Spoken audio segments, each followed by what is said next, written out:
우리 이 말씀 이미 생각해 보았죠? 어떤 말씀이었습니까? 하나님께서 당신이 선택한 이스라엘 백성들을 애굽의 압제하에서 구원해 내셨다는 말씀이, 하나님께서는 그 일을 위해서 당시 세계에서 가장 강한 민족 가운데 하나였던 애굽의 모든 장자들, 사람의 장자는 물론이고 모든 생축의 장자까지도 치셨어요.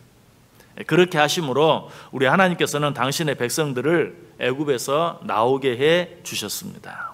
그저 나오게만 해 주셨나요? 아니죠.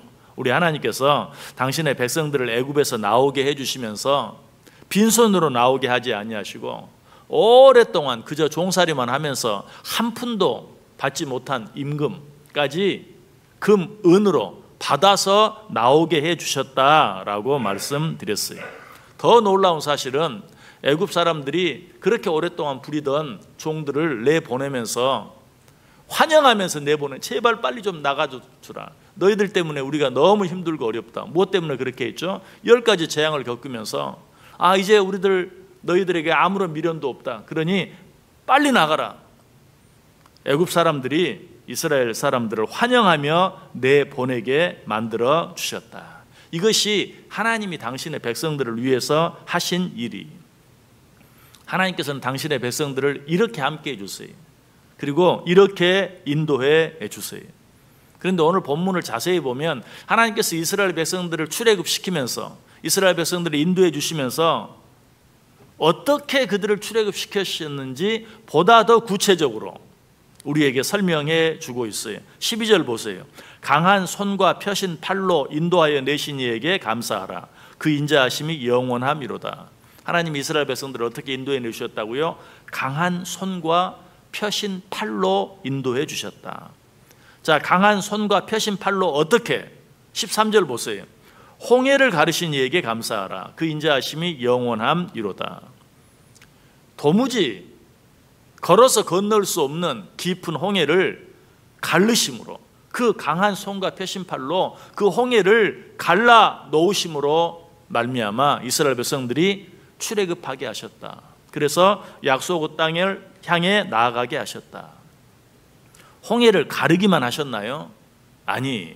자, 이제 이 내용은 출애굽기에 있는 내용을 가지고 우리 한번 확인해 보겠습니다. 같이 읽습니다. 출애굽기 14장 21절 말씀. 시작. 모세가 바다 위로 손을 내밀매 여호와께서 큰 동풍이 밤새도록 바닷물을 물러가게 하시니 물이 갈라져 바다가 마른 땅이 된지라. 자, 홍해만 쩍 갈라놓고 건너 그렇게 하셨나요? 그러면 그렇게 오랜 시간 동안 바닷물에 잠겨있던 그 홍해 바다 밑 그 진흙 뻘밭을 어떻게 건넙니까? 건널 수 없죠. 그래 하나님이 어떻게 하셨다? 밤새도록 동풍이 불게 하셔서 바닷물이 다 물러가게 하시고 그 밑에 젖어있던 진흙 땅이 마른 땅이 되게 하신 후에 이스라엘 백성들로 하여금 그 땅을 지나가게 만드셨다라고 말하고 있어요. 그리고 나서는 또 어떻게 하였습니까? 그 다음 절 출애굽기 14장 22절 말씀 우리 같이 한번 읽습니다. 이스라엘 자손이 바다 가운데를 육지로 걸어가고 물은 그들의 좌우에 벽이 되니, 홍해를 가리기만 하신 것이 아니라 그 갈라진 바다 밑 땅인 진흙이 마른 땅이 되게 하시고 물은 어떻게 하셨다? 일어나서 좌우에 벽이 되게 만드셨다라고 말하고 있어요. 요즘 홍해의 기적이라는 말이 너무 자주 쓰여요. 왜냐하면 썰물 때 물이 빠지면 땅이 드러나서 사람들이 걸어서 건너가게 되는 그런 곳들이 많이 있잖아요. 그런 것들을 보면서 홍해의 기적이다라고 말해요. 여러분, 그건 홍해의 기적이 아니에요. 홍해의 기적을 모르는 사람들이 하는 말이, 홍해의 기적은 어떻습니까? 하나님께서 강한 손과 펴신 팔로 바다를 갈라 놓으셨을 뿐만 아니라 물이 일어서서 좌우에 벽이 되게 하시고 그 가운데 땅이 마른 땅이 되게 만드셔서 건너게 하신 것이 홍해의 기적이죠. 그래서 하나님께서는 그저 성경에 하나님이 홍해를 가르사 이스라엘 백성들을 건너가게 하셨다 그렇게 말하지 않아요. 홍해를 가르사 동풍을 불게 하셔서 그 젖은 땅이 마른 땅이 되게 하시고 물은 좌우에 일어서서 벽이 되게 하셨다라고 구체적으로 자세하게 언급하고 있어요. 이것이 하나님이 하신 일이, 사람들이 소위 홍해의 기적이라고 부르는 일은 세계 여러 곳에서 일어나고 있지만 성경이 말하는 홍해의 기적과 같은 기적은 단 한 군데도 없어요.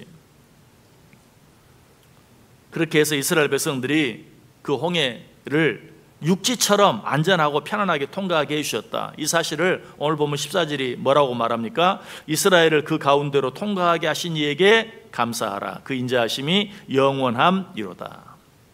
여러분, 그런데 이것만으로도 충분하지 않아요. 왜냐하면 그렇게 길을 잘 만들어 놓으면, 여러분, 이스라엘 백성들만 그 길을 건너겠어요? 누구도 건너겠습니까? 이스라엘 백성들을 잡으려고 쫓아온 애굽 군대도 그 길을 육지처럼 편안하게 건널 거 아니에요. 이스라엘 백성들은 그냥 무거운 짐을 이고 지고 힘들게 거기를 건너는데 애굽 군대는 어떻게 쫓아왔어요? 말을 타고 마차를 타고 쫓아왔어요. 그러면 결국 그 길은 이스라엘 백성들에게 유리한 길이 되겠어요? 애굽 사람들에게 유리한 길이 되겠어요? 애굽 사람들이 유리하죠. 그냥 말 타고 마차 타고 지나가기만 해도 그 가운데를 지나가던 이스라엘 백성들은 그 말발굽에 마차 바퀴에 집 밟혀서 죽고 말았을 거예요. 그래서 하나님께서는 어떻게 하십니까? 그 강한 손과 펴신 팔로 한 가지 조처를 더하세요. 15절 보세요. 바로와 그의 군대를 홍해에 엎드러뜨리신 이에게 감사하라. 그 인자하심이 영원함이로다. 하나님께서 어떻게 애굽 군대를 그 홍해에 엎드러뜨리셨습니까? 먼저 그 애굽 군대를 어지럽게 하셨다고 말하죠. 그들이 타고 온 마차의 바퀴가 빠져서 달리기가 극난하게 만드셔서 애굽 군대로 하여금 어지럽게 만드셨다. 그리고 보다 더 중요한 것은 무엇입니까? 하나님께서 갈라놓으신 그 홍해 바다, 좌우에 일어서서 벽이 되었던 그 바다, 물이 어떻게 다시 합쳐지게 하셨다. 그로 말미암아 이스라엘 백성들을 쫓아오던 애굽 군대가 단 한 사람도 살아남지 못하고 그 홍해에 수장되게 만드셨다. 무엇으로? 하나님의 그 강한 손과 펴신 팔로. 너희는 이 하나님께 감사하라. 여러분, 성경이 얼마나 정확한지 몰라요. 그냥 소위 옛날 사람들이 기록해 놓은 무슨 신화처럼 하나님이 바다를 가르사 애굽 군대를 피하여 이스라엘 백성들이 지나가게 하셨다, 그 정도가 아니. 세세하게 모든 것들을 정말 하나님이 하셨구나라고 인정할 수밖에 없게 기록해 놓으셨어요. 그럼에도 불구하고 우리는 성경을 보면서 정말 그런 일이 일어났을까? 홍해가 갈라지는 그런 일이 있었을까? 하나님을 믿는 자들 가운데도 어떤 하나의 그런 표현이겠지라고 생각하는 사람들이 있어요. 역사적으로도 홍해가 갈라졌다는 증거가 분명히 있어요. 이스라엘 백성들이 출애굽할 당시 애굽을 다스리고 있던 왕은 소위 세토스 2세라는 왕이었어요.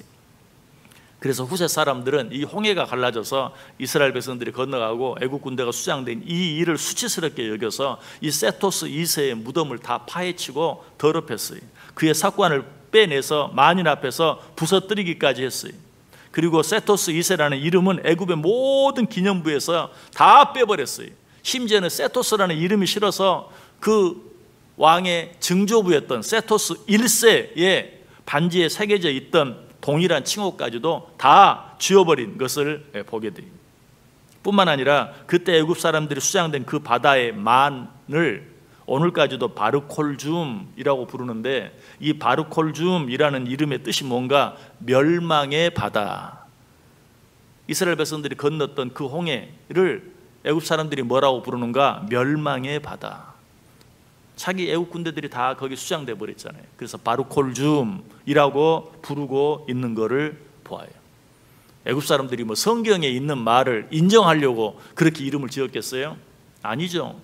자기들이 생각해도 너무나 부끄럽고 수치스러운 일이었기에 그렇게 이름을 지어 부르고 있는 것이죠. 이처럼 이스라엘 백성들이 홍해를 육지처럼 건넌 사건은 역사적으로 실제하는 하나님께서 강한 손과 펴신 팔로 하신 너무나도 멋진 일이었다.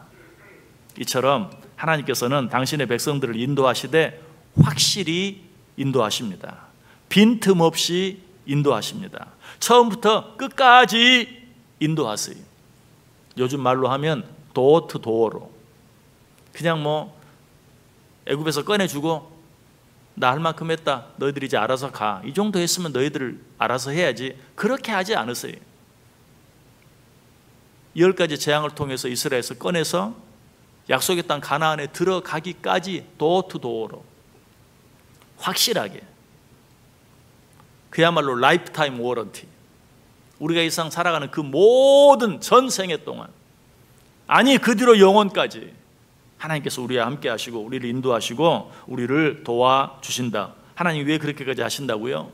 오늘 본문이 계속해서 찬양하라고 강조하는, 감사하라고 강조하는 하나님의 인자하심 때문이에요. 그러므로 우리는 이 하나님께 감사해야 되고 이 하나님을 늘 찬송해야 돼요. 어떻게 찬양해야 할까요? 이런 하나님에 대한 찬양으로 가장 적당한 찬양이 있다면 역시 시편 23편이에요. 우리 시편 23편 한번 같이 읽고 오늘 말씀 마치겠습니다. 시편 23편 1절에서 6절까지 우리 같이 한 목소리로 읽습니다. 여호와는 나의 목자시니 내게 부족함이 없으리로다. 그가 나를 푸른 풀밭에 누이시며 쉴 만한 물가로 인도하시는도다. 내 영혼을 소생시키시고 자기 이름을 위하여 의의 길로 인도하시는도다. 내가 사망의 음침한 골짜기로 다닐지라도 해를 두려워하지 않을 것은 주께서 나와 함께 하심이라. 주의 지팡이와 막대기가 나를 안위하시나이다. 주께서 내 원수의 목전에서 내게 상을 차려주시고 기름을 내 머리에 부으셨으니 내 잔이 넘치나이다. 내 평생의 선하심과 인자하심이 반드시 나를 따르리니 내가 여호와의 집에 영원히 살리로다. 아멘. 이 하나님 믿으십니까? 이 하나님이 저와 여러분의 목자 되시는 건 믿으십니까? 이 하나님의 인자하심 믿고, 이 하나님의 사랑 믿고, 이 하나님의 은혜 믿고, 이 하루도 오직 하나님께 감사하고 찬송하며 승리하는 삶을 살아갈 수 있기를 주님의 이름으로 간절히 축복합니다.